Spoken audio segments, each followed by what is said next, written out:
नमस्कार दोस्तों, मैं Vijay Tiwari the book society में आपका बहुत बहुत स्वागत करता हूं, जहां हम आज की इस वीडियो के माध्यम से सब्जेक्ट कोड BHIC 101 के असाइनमेंट को सॉल्व करेंगे। जहां इसके सभी प्रश्नों के जो उत्तर हैं वो आपको दिए जाएंगे और आप वैसे के वैसे ही आंसर लिख के अपने असाइनमेंट कार्य को पूरा कर सकते हैं। तो सबसे पहले हम ये बात कर लेते हैं, जो सब्जेक्ट कोड BHIC 101 का असाइनमेंट है ये किन किन विद्यार्थियों के लिए है। तो वे सभी विद्यार्थी जिनका सेशन जुलाई 2024 है या जनवरी 2025 है, इन दोनों सेशन के लिए सेम ही ये असाइनमेंट वर्क है। और दोनों ही सेशन की जो लास्ट डेट है वो भी मैं आपको बता देता हूँ। दोनों ही सेशन की यहाँ पर लिखी हुई है। जिन बच्चों का जुलाई 2024 सेशन है उनके लिए जो अंतिम तिथि है वो 31 मार्च 2025 है। यानी कि 31 मार्च 2025 से पहले पहले इन सभी विद्यार्थियों को अपने असाइनमेंट कार्य कंप्लीट कर लेना है और वहाँ पर अपने स्टडी सेंटर पर जाकर जमा कर देना है। तो आप सभी को पता होगा, आपका जो भी स्टडी सेंटर है वहाँ जाकर आप अपने असाइनमेंट सबमिट कर सकते हैं। और वे सभी विद्यार्थी जिन्होंने अभी जनवरी 2025 सेशन में एडमिशन लिया है, उन बच्चों के जो एग्ज़ाम है वो दिसंबर में होंगे और जो उन्हें असाइनमेंट सबमिट करना होगा वो 30 सितंबर 2025 तक में जमा करना होगा। तो जुलाई 2024 सेशन वाले जो विद्यार्थी हैं उन्हें 31 मार्च 2025 से पहले पहले असाइनमेंट बनाकर सबमिट करने होंगे और इनके पेपर जून में होंगे। जबकि जो जून 2025 सेशन वाले स्टूडेंट हैं इन्हें 30 सितंबर 2025 से पहले पहले असाइनमेंट बनाकर सबमिट करने होंगे और जो है इनके पेपर जो है दिसंबर 2025 में होंगे। जब आप असाइनमेंट कंप्लीट कर लेंगे और उसे स्टडी सेंटर पे सबमिट करने जाएंगे तो वहाँ से आपको एक रसीद मिलेगी, यानी कि एक स्लिप मिलेगी। उस स्लिप को आपको संभाल कर रखना है जब तक आपका रिजल्ट अपडेट ना हो जाए, क्योंकि कई बार बच्चे असाइनमेंट सबमिट करके आते हैं बट उनका रिजल्ट अपडेट नहीं होता, तो ये रिसिप्ट उस समय काम आती है। तो ये तो बात हो गई जनरल इंस्ट्रक्शन की असाइनमेंट से रिलेटेड। 100 नंबर का ये जो है पेपर होगा, जहाँ आपको विभिन्न प्रकार के प्रश्न मिलेंगे। ये प्रश्न जो हैं ये 3 भागों में बटे होंगे। अब हम प्रश्नों पर चर्चा करने जा रहे हैं। तो देखो, सब्जेक्ट कोड है BHIC 101 और किताब का नाम है भारत का इतिहास पार्ट 1। टोटल आपके 100 नंबर होंगे। 3 भागों में ये क्वेश्चन पेपर बटा होगा। सत्रीय कार्य 1 में आपके 2 क्वेश्चन होंगे, लॉन्ग क्वेश्चन होंगे जो 20-20 नंबर के हों। जैसे आप देख रहे हैं कि इन प्रश्नों के उत्तर आपको 500 शब्दों में लिखने हैं और 20 नंबर का एक क्वेश्चन यहाँ पर है। फिर इसी तरीके से सेक्शन 2 में जाओगे आप तो यहाँ पर 3 क्वेश्चन होंगे 10-10 नंबर के और इनका आंसर आपको 250 वर्डों में लिखना होगा। सेक्शन 3 में जाओगे तो यहाँ पर आपको 100 शब्दों में आंसर लिखने हैं और यहाँ पर आपको 5 आंसर लिखने होंगे। ये तो बात हो गई आपके क्वेश्चन पेपर की। अब हम इनके आंसरों की चर्चा करने जा रहे हैं। तो चलिए पहले क्वेश्चन की ओर बढ़ते हैं। पहला क्वेश्चन है कि पुरातत्व से आप क्या समझते हैं। प्राचीन भारत के इतिहास के निर्धारण में पुरातत्व और साहित्यिक स्रोतों के महत्व का मूल्यांकन कीजिए। यानी कि सबसे पहला क्वेश्चन आपसे ये पूछ रहा है कि आर्कियोलॉजी से आप क्या समझते हैं, यानी कि पुरातत्व विज्ञान से आप क्या समझते हैं। फिर उसके बाद इसमें 2 क्वेश्चन ऐड कर रहा है।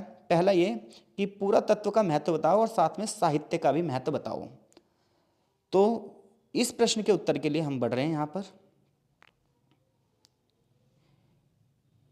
ये हमारा पहला प्रश्न का उत्तर है। अगर आप अपनी किताब से असाइनमेंट बनाना चाहें तो किताब से भी असाइनमेंट बना सकते हैं। आपको ये वाला जो आंसर है वो चैप्टर नंबर 1 में मिल जाएगा। यानी कि चैप्टर नंबर 1 में भौगोलिक क्षेत्र और स्रोत चैप्टर का नाम है और वहाँ पर पुरातत्व भी हेडिंग बनी हुई है और साहित्यिक स्रोत भी हेडिंग बनी हुई है। आप वहाँ जो बच्चे किताब से असाइनमेंट बनाना चाहें वो किताब से ही बना सकते हैं। आपको कहीं पर भी किसी भी असाइनमेंट के चक्कर में नहीं पड़ना है, वो किताब से भी आंसर बन सकता है।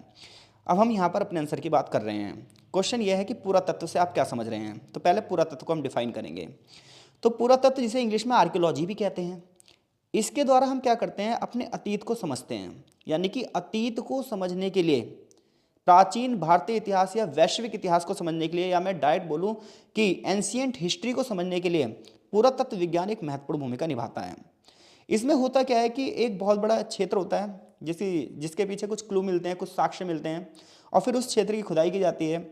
उस खुदाई के दौरान वहाँ से बहुत सारा सामान मिलता है, जैसे मूर्तियाँ, मिट्टी के बर्तन, हड्डियों के टुकड़े, घर के अवशेष, मंदिरों के अवशेष, अनाज, सिक्के, मोहरे, शिलालेख। ये विभिन्न प्रकार की वस्तुएं खुदाई के दौरान मिलती हैं और फिर इनका अध्ययन किया जाता है। इनकी स्टडी की जाती है कि ये सामान कितना पुराना है, इनका किस संस्कृति से संबंध होगा, वहाँ के लोग कैसे रहते होंगे। ये तमाम चीज़ें जानकारी निकालकर जो पुरातत्वविद हैं, जो आर्कियोलॉजिस्ट हैं, वो इतिहास का पुनर्निर्माण करते हैं। हड़प्पा सभ्यता हो गई, मेसोपोटामिया की सभ्यता हो गई, इन सब के विषय में हमें आर्कियोलॉजी से ही पता चल पाया है। तो पुरातत्व क्या है? तो पुरातत्व वह विज्ञान है जिसके माध्यम से हम अतीत को समझते हैं, एंशियंट हिस्ट्री यानी कि प्राचीन इतिहास को समझने में पुरातत्व विज्ञान महत्वपूर्ण भूमिका निभाता है। इसके माध्यम से हम उन विभिन्न पदार्थों का अध्ययन करते हैं, उन विभिन्न सामग्रियों का अध्ययन करते हैं जो हमें जमीन के अंदर खुदाई के दौरान मिलती हैं। फॉर एग्जाम्पल मिट्टी के बर्तन, मूर्तियाँ, ऐतिहासिक इमारतें, हड्डियों के टुकड़े, घरों के अवशेष, और इसके माध्यम से हमें बहुत सारी प्राचीन सभ्यताओं के बारे में पता चल पाया है। अब अगर हमें एंशियंट हिस्ट्री पढ़नी है तो उसमें ये तो पता चल गया हमें कि जो आर्कियोलॉजिस्ट एविडेंस होते हैं वो एक महत्वपूर्ण भूमिका निभाते हैं। अब इनका महत्व क्या है, तो देखो सबसे पहले हम पुरातात्विक स्रोतों का महत्व की बात करेंगे। आप बिल्कुल ऐसे ऐसे स्क्रीनशॉट लेके लिख सकते हैं, ठीक है, या फिर आप मुझसे टेलीग्राम ग्रुप में हमारे जुड़कर पीडीएफ भी ले सकते हैं। तो प्राचीन भारतीय इतिहास के निर्माण में पुरातत्व की एक महत्वपूर्ण भूमिका है, क्योंकि इससे हमें विभिन्न टाइम पीरियड के बारे में पता चलता है, अलग अलग समय के साक्ष्यों के बारे में, अलग अलग समय की सभ्यताओं के बारे में जानकारियाँ मिलती हैं, जिसकी वजह से हम इतिहास के बारे में जान पाते हैं। उसका रीज़न ये है कि जब हम प्राचीन भारत की बात करते हैं तो प्राचीन भारत में क्या है, लिखित साक्ष्यों का अभाव है, यानी कि हमें ना रिटर्न में एविडेंस नहीं मिले हैं जिसके माध्यम से हम ये कह सकें कि इस टाइम पीरियड का संबंध इससे है। तो जिन भी देशों की एंशियंट हिस्ट्री में, जिन भी देशों के प्राचीन इतिहास में लिखित साक्ष्यों का अभाव होता है, उनके ग्रंथ नहीं होते हैं, तो ऐसे में पुरातात्विक अवशेष ही हैं, जैसे मिट्टी के बर्तन, सील, इमारती संरचनाएं, ऐतिहासिक घटनाएं, जीवन शैली के निर्धारण में बहुत सहायक होते हैं। यानी कि अगर हमें एंशियंट हिस्ट्री के बारे में जानना है कि वहाँ के लोग कैसे थे, किस प्रकार का जीवन व्यतीत करते थे, कृषि करते थे या शिकार करते थे, ये सब चीज़ें जो हमें आर्कियोलॉजी से ही पता चल पाती हैं। उसका रीज़न था क्योंकि उस समय जो है इंसान शिक्षित नहीं था, तो लिखित सामग्री का अभाव था। तो प्राचीन भारतीय इतिहास में भी ये बात लागू होती है। तो प्राचीन भारतीय इतिहास की जब हम स्टडी करते हैं तो हमें ये पता चलता है कि उस समय शिक्षा व्यवस्था इतनी ज़्यादा नहीं थी, और ये पूरे विश्व के लिए ही है।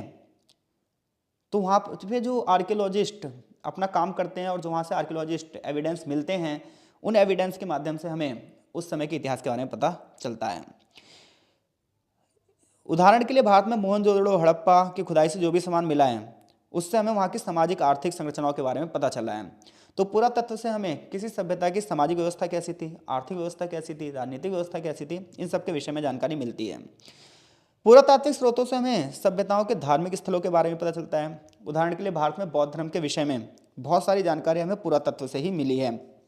इसी प्रकार से मंदिर की खुदाइयों से हमें प्राचीन धार्मिक आस्थाओं के बारे में, प्रथाओं के बारे में जानकारी मिलती है।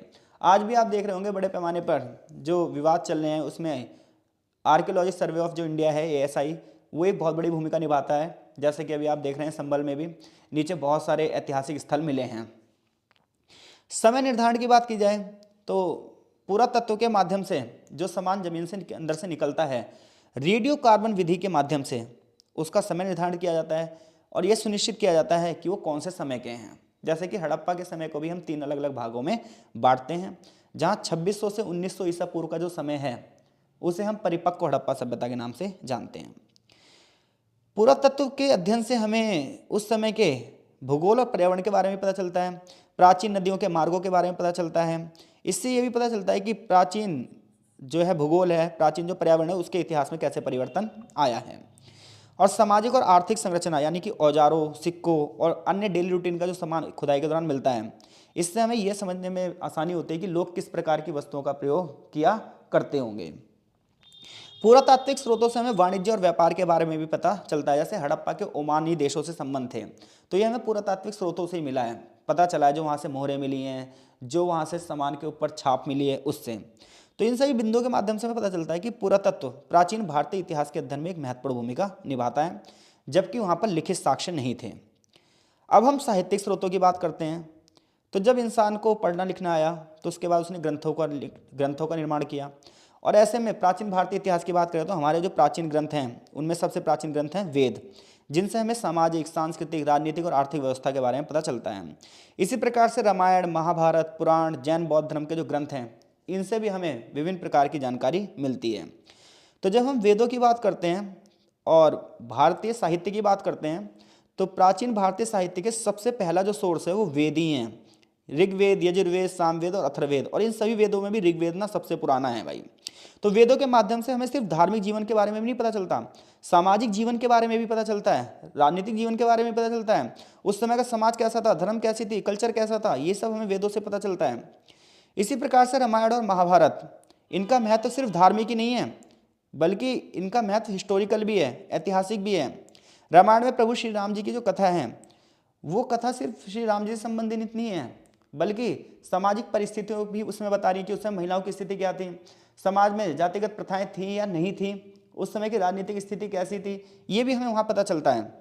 इसी प्रकार से महाभारत सिर्फ कौरवों और पांडवों के बीच का युद्ध का वर्णन नहीं है, बल्कि विभिन्न राज्यों और राजाओं के बीच के संबंधों का वर्णन भी है। इसी प्रकार से पुराणों से हमें धार्मिक और ऐतिहासिक कथाएं तो पता चलती हैं, साथ ही साथ बहुत सारे राजवंशों के बारे में भी इन पुराणों में लिखा हुआ है। प्रमुख पुराणों की बात की जाए तो उसमें विष्णु पुराण, भागवत पुराण और ब्रह्म पुराण हैं। इसके अलावा भी बहुत सारे पुराण हैं। जैन और बौद्ध ग्रंथ की बात करें तो इससे हमें उस समय की एथिकल अप्रोच के बारे में पता चलता है, नैतिक शिक्षाओं के बारे में पता चलता है। तो आप एज इट इज ऐसे के ऐसे ही अपने जो असाइनमेंट बनाएंगे उसमें पॉइंट टू पॉइंट बनाकर लिखेंगे और अच्छे से उसे डेकोरेट भी करेंगे। इसके अलावा कुछ किताबें और हैं, मनुस्मृति, याज्ञवल्क्य स्मृति, इनसे हमें समाज के नियमों और आचार संहिताओं के बारे में पता चलता है। जैसे आज हमारा देश संविधान चल रहा है, उसी दौरान पहले मनुस्मृति थी। मनुस्मृति जो है उसमें समाज के नियम लिखे थे और उन सामाजिक नियमों का ही बड़े पैमाने पर पालन किया जाता था। तो अगर क्वेश्चन जो हमारा पहला है वो ये है कि पुरातत्व को बताइए और पुरातत्व के ऐतिहासिक और साहित्यिक स्रोतों के बारे में बताइए, तो इस तरीके से यहाँ से आप पूरा अपना आंसर करेंगे। अब हम जा रहे हैं क्वेश्चन नंबर 2 की ओर। क्वेश्चन नंबर 2 की अगर हम बात करें तो क्वेश्चन नंबर 2 हमारा ये है कि प्रारंभिक हड़प्पा संस्कृति क्या है। प्रारंभिक से परिपक्व तक संक्रमण चरण की कुछ विशेषताओं पर चर्चा कीजिए। तो देखो भाई, जब आप हड़प्पा सभ्यता के बारे में बात करते हो तो इस क्वेश्चन का जो आंसर है वो आपको चैप्टर नंबर 5 में मिलेगा। चैप्टर नंबर 5 का नाम है हड़प्पा सभ्यता 1। तो यानी कि अगर आपको इस आंसर को करना है तो आप अपनी किताब में चैप्टर नंबर 5 में इस आंसर से आप इस आंसर को ढूंढ सकते हैं। क्वेश्चन हमसे ये पूछ रहा है कि हड़प्पा सभ्यता से पहले भी कुछ संस्कृतियां थीं, उन संस्कृतियों की क्या विशेषताएं थीं, यानी कि हड़प्पा से पूर्व की जो संस्कृतियां थीं उन्हें हम प्रारंभिक हड़प्पा संस्कृति कहते हैं। तो किस प्रकार से प्रारंभिक हड़प्पा संस्कृति परिपक्व हड़प्पा संस्कृति में चली गई, यानी कि जो हड़प्पा का टाइम पीरियड है वो है 2600 से 1900। तो हमसे वो यही पूछ रहा है कि जो हड़प्पा से पहले की सभ्यताएं थीं, तो हड़प्पा से पहले की जो हमें जगह मिली हैं वो 3300 से लेकर 2600 ईसा पूर्व पुरानी है।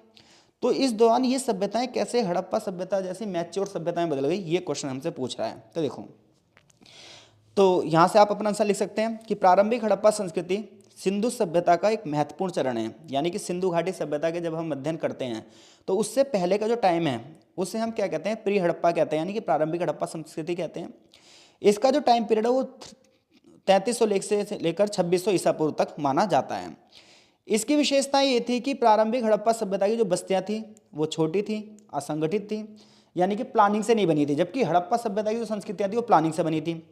परिपक्व हड़प्पा में नगर जो थे वो नियोजित थे, सड़क जो थी वो एक ग्रिड पैटर्न से बनी थी, नालियां जो थी वो एक व्यवस्था से बनी थी, नगर जो थे किलेबंद थे। यानी कि अगर हम प्रारंभिक हड़प्पा सभ्यता की बात करें तो प्रारंभिक हड़प्पा सभ्यता में बस्तियां बहुत छोटी थी, ये एक प्लानिंग से नहीं बनी थी, असंगठित थी। जबकि परिपक्व हड़प्पा में जो है नगर योजना मजबूत हो चुकी थी, सड़क एक पैटर्न पे बन चुकी थी, नालियों की व्यवस्था कर दी गई थी, नगर जो थे वो किलेबंद हो चुके थे। प्रारंभिक हड़प्पा में कृषि और पशुपालन होता था, लेकिन औजार बहुत साधारण थे। आगे चलकर धीरे धीरे करके कृषि तकनीकों में विकास हुआ। प्रारंभिक हड़प्पा की जो लेखन कला है उसमें प्रतीकों का प्रयोग किया जाता था। आज तक हड़प्पा लिपि को हम समझ नहीं पाए, इसलिए इसे रहस्यमयी लिपि कहते हैं। प्रारंभिक हड़प्पा में जो व्यापार है वो आंतरिक होता था, लेकिन आगे चलकर व्यापार बाहरी भी होने लगा।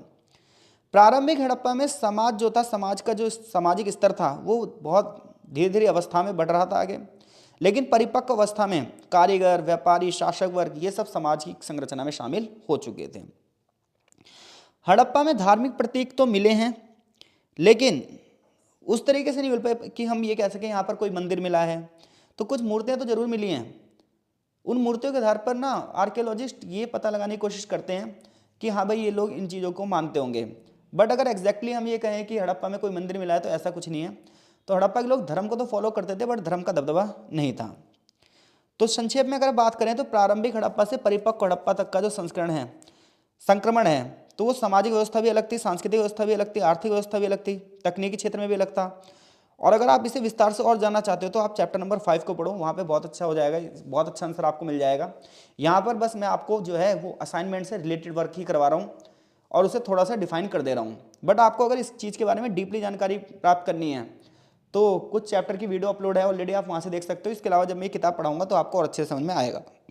अब हम बढ़ते हैं क्वेश्चन नंबर 3 की ओर।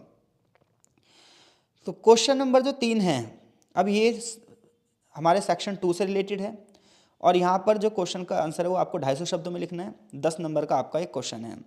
क्वेश्चन है उत्तर वैदिक काल की सामाजिक आर्थिक राजनीतिक व्यवस्था में कैसे परिवर्तन हुआ ये बताओ। यानी कि उत्तर वैदिक काल में सामाजिक राजनीतिक और आर्थिक व्यवस्था में क्या क्या परिवर्तन आए हैं, ये आपसे वो क्वेश्चन पूछ रहा है।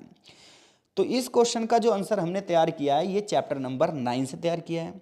यानी कि चैप्टर नंबर 9 में जब आप पढ़ोगे तो आपको उत्तर वैदिक काल के बारे में पढ़ाया जाएगा और वहाँ से आप ये प्रॉपर आंसर लिख सकते हैं। यहाँ पर भी आपको प्रॉपर आंसर ही दिया गया है। तो उत्तर वैदिक काल के अगर टाइम पीरियड की बात करें तो 1000 से 600 ईसा पूर्व के बीच में माना जाता है। इस दौरान भारत की सोसाइटी में, इंडियन सोसाइटी में, इंडियन इकोनॉमी में, इंडियन पॉलिटिक्स में कई चेंजेस हुए जिन्होंने समाज को पूरी तरीके से क्या कर दिया, पलट दिया, जटिल बना दिया। अब हम बात करते हैं सामाजिक व्यवस्था में क्या परिवर्तन आए। देखो, सामाजिक व्यवस्था में वर्ण व्यवस्था चल रही थी, बट ये जो वर्ण व्यवस्था थी जिसमें ब्राह्मण, क्षत्रिय, वैश्य और शूद्र थे, ये पूरी तरीके से डेवलप नहीं होती। तो कह रहा है उत्तर वैदिक काल में जो समाज था ना वो अल्प विकसित था, क्योंकि इस समाज में छुआछूत की व्यवस्था नहीं थी। जैसे क्योंकि अस्पृश्यता जो है वो बाद में आई है, वैदिक काल में नहीं थी, उत्तर वैदिक काल में नहीं थी अस्पृश्यता। तो उत्तर वैदिक काल में जो छुआछूत जैसी प्रथाएं ये नहीं थी। तो इसलिए हम कह सकते हैं कि वर्ण व्यवस्था तो थी बट उतनी मजबूत नहीं थी, लेकिन फिर भी ब्राह्मणों का महत्व बढ़ रहा था और धार्मिक अनुष्ठानों के माध्यम से वो अपनी स्थिति को मजबूत कर रहे थे। इधर क्षत्रियों की भूमिका शासन में बढ़ रही थी क्योंकि उत्तर वैदिक काल में बड़े पैमाने पर युद्ध भी हो रहे थे। तो सामाजिक व्यवस्था में परिवर्तन ये था, देखो वर्ण व्यवस्था तो थी, ब्राह्मण, क्षत्रिय, वैश्य, शूद्र के माध्यम से समाज बटा तो था, लेकिन जो आप कहते हैं कि छुआछूत जैसी व्यवस्था थी ये उत्तर वैदिक काल में नहीं थी, ये आगे चलकर आई। लेकिन ब्राह्मणों और क्षत्रियों का दबदबा इस काल में बढ़ रहा था। परिवर्तन ये आया कि ब्राह्मण और क्षत्रियों का दबदबा बढ़ रहा था। इस काल में गोत्र की संस्था का उद्भव हुआ, क्योंकि कबीलाई जो लोग थे वो पहले अंतर्विवाह करते थे, अस्वगोत्रीय विवाह करते थे। फिर गोत्र का नियम आया जिसमें ये हुआ कि एक ही गोत्र के लड़के लड़कियां आपस में विवाह नहीं करेंगे। यानी कि पहले अंतरीय विवाह होते थे, लेकिन फिर ये नियम आया। उत्तर वैदिक काल का जो सबसे बड़ा चेंज आया वो ये हुआ कि भाई एक गोत्र के लड़के लड़की आपस में विवाह नहीं करेंगे। इस काल में एक और चीज़ थी कि वैसे तो आश्रम व्यवस्था में 4 आश्रम होते हैं। एक होता है ब्रह्मचर्य आश्रम, एक होता है गृहस्थ आश्रम, एक होता है वामप्रस्थ आश्रम और एक होता है अंतिम अवस्था जिसमें हम मोक्ष की ओर जाते हैं। लेकिन इस काल में ना 3 ही आश्रम मजबूत थे। एक ब्रह्मचार्य था, ब्रह्मचार्य का संबंध होता है विद्यार्थी जीवन से, जिसमें हमने ये मान लिया कि भाई 25 सालों तक बच्चा सिर्फ पढ़ाई करेगा और उसका यही ब्रह्मचार्य नियम होगा, यही उसकी शैक्षिक व्यवस्था होगी। 25 साल के बाद बच्चा जो है वो गृहस्थ आश्रम में आएगा और वो यहाँ पर अपने गृहस्थी से रिलेटेड जो पारिवारिक जीवन है उसको जिएगा और वो जिम्मेदारियाँ निभाएगा। फिर वानप्रस्थ है कि 50 के बाद व्यक्ति जीवन को त्याग कर वनों में निवास करेगा, सांसारिक जीवन को छोड़ेगा। हालांकि आश्रम व्यवस्था में 4 आश्रम है, लेकिन चौथे आश्रम के बारे में जो है हमें इस समय के में कोई जानकारी नहीं मिल रही है। आर्थिक परिवर्तन ये हुए भाई, कृषि का विकास हुआ, कृषि के क्षेत्र में परिवर्तन हुआ। सबसे बड़ी बात यह है कि लोहे का प्रयोग हुआ। तो पहले लकड़ी के हल चलते थे, वो ज़्यादा जमीन को जुताई नहीं कर पाते थे, ज़्यादा नीचे तक खुदाई नहीं कर पाते थे। बट जब लोहे का औजार बढ़ा तो उत्पादन में वृद्धि हुई, ग्रामीण अर्थव्यवस्था और ज़्यादा मजबूत हो गई, व्यापारिक गतिविधियाँ इस काल में फैली, लोग ना स्थायी रूप से बसने लगे और नगरों का विकास हुआ। और ब्राह्मण क्षत्रियों के बाद अब वैश्य वर्ण की भी स्थिति मजबूत होने लगी। राजनीतिक परिवर्तन यह है कि प्रारंभिक राज्यों का विकास हुआ, राजा की शक्ति बढ़ने लगी, सभा और समितियां जैसी जो संस्थाएं ये शक्ति का केंद्र बनने लगे और राजा धीरे धीरे करके पूरी पावर में आने लगा। बड़े पैमाने पर इस दौरान भी युद्ध हुए हैं। तो इस प्रकार से उत्तर वैदिक काल ने समाज को पूरी तरीके से बदल दिया। कृषि में भी बदलाव आया, व्यापार में भी बदलाव आया, राजनीतिक संगठनों में भी बदलाव आया। तो इस तरीके से आप इस क्वेश्चन के आंसर को करोगे। अब हम बढ़ रहे हैं अपने चौथे क्वेश्चन की ओर। चौथा क्वेश्चन है कि मौर्य प्रशासन पर एक निबंध लिखिए, यानी कि मौर्य साम्राज्य के दौरान प्रशासन कैसे चलाया जाता था। तो जब आप मौर्य प्रशासन के बारे में बात करेंगे तो मौर्य प्रशासन का जो ये क्वेश्चन है ये हमने चैप्टर नंबर 15 से और चैप्टर नंबर 16 से तैयार किया है। बेसिकली आपको चैप्टर नंबर 16 में ये क्वेश्चन मिलेगा BHIC 101 की बुक में। तो मौर्य साम्राज्य की बात करें तो ये प्राचीन भारत का एक महत्वपूर्ण साम्राज्य था और आप सभी को पता है इस साम्राज्य की स्थापना चंद्रगुप्त मौर्य ने की थी। मौर्य प्रशासनिक व्यवस्था की जो विशेषता है यानी कि मौर्यों का प्रशासन कैसे चलाया जाता था, तो सबसे पहली बात तो यह है कि मौर्यों की जो प्रणाली थी वो एक सेंट्रलाइज प्रणाली थी जिसमें राजा ही केंद्र बिंदु में होता था, सारे डिसीजन राजा ही लेता था। बड़े पैमाने पर अधिकारी तो थे बट पावर राजा के पास थी। अधिकारी जो है वो बहुत प्रकार के होते थे, जिनमें से प्रमुख अधिकारी जो थे वो अमात्य थे जिन्हें मंत्री कहा जाता था, महामात्य थे, सेनापति थे, यष्टिका थे, समाहर्ता था। ऐसे विभिन्न प्रकार के अधिकारी थे, आपको किताब में भी मिल जाएगा, मैंने यहाँ पर कुछ ही लिखे हैं क्योंकि 10 नंबर के हिसाब से आंसर लिखना है। प्रशासन की दृष्टि से क्षेत्र को केंद्र, प्रांत और जिलों में बांटा गया था। आर्थिक प्रशासन की बात करें तो पूरी तरीके से मौर्य जो प्रशासन था वो कृषि पर डिपेंड था, इसलिए सिंचाई और अन्य सुविधाओं की बात की गई थी। न्यायपालिका की बात करें तो न्यायपालिका का सर्वोच्च भी राजा ही होता था, हालांकि अधिकारियों की नियुक्ति भी की गई थी। एक गुप्तचर प्रणाली होती थी मौर्य प्रशासन के दौरान पे, जो विभिन्न प्रकार की गुप्त सूचनाएं लाकर राजा को देती थी। और मौर्य साम्राज्य में 6 प्रकार की सेना थी, जो कि मैगस्थनी जिसका वर्णन कर रहा है। तो इस प्रकार से आप ये आंसर ऐसे लिखोगे। 5वां जो क्वेश्चन है हमारा वो क्वेश्चन है प्राचीन भारत में विज्ञान और प्रौद्योगिकी पर निबंध लिखिए। ये भी आपको 10 नंबर के हिसाब से तैयार करना है। तो प्राचीन भारत में अगर आप विज्ञान और प्रौद्योगिकी की बात करोगे तो यहाँ पर बड़े पैमाने पर विभिन्न विषयों पर ग्रंथ लिखे गए और बहुत सारी खोज और आविष्कार भी हुए। फॉर एग्जाम्पल सबसे पहले हम गणित के क्षेत्र की बात करते हैं तो सबसे प्रसिद्ध भारतीय गणितज्ञ आर्यभट्ट थे, जिन्होंने आर्यभट्टीय नामक ग्रंथ लिखा, शून्य की अवधारणा को स्पष्ट किया, जिसे आधुनिक गणित की नींव माना जाता है। इसी प्रकार से ब्रह्मगुप्त ने ऋणात्मक संख्याओं और शून्य के उपयोग के बारे में विस्तार से चर्चा करी। इस प्रश्न का जो उत्तर है वो आपको चैप्टर नंबर 18 में मिल जाएगा अच्छे से। ज्योतिष की बात करें तो भारतीय खगोलविदों ने नक्षत्रों और ग्रहों की स्थिति का अध्ययन किया, पंचांग की रचना हुई। आर्यभट्ट और वराहमिहिर इस क्षेत्र में अग्रणी थे। सूर्य सिद्धांत भी दिया गया जो कि खगोलीय गणनाओं से संबंधित था। आयुर्वेद के क्षेत्र में क्रांति हुई। चरक और सुश्रुत संहिता जो है ये बड़े पैमाने पर प्रसिद्ध हुई।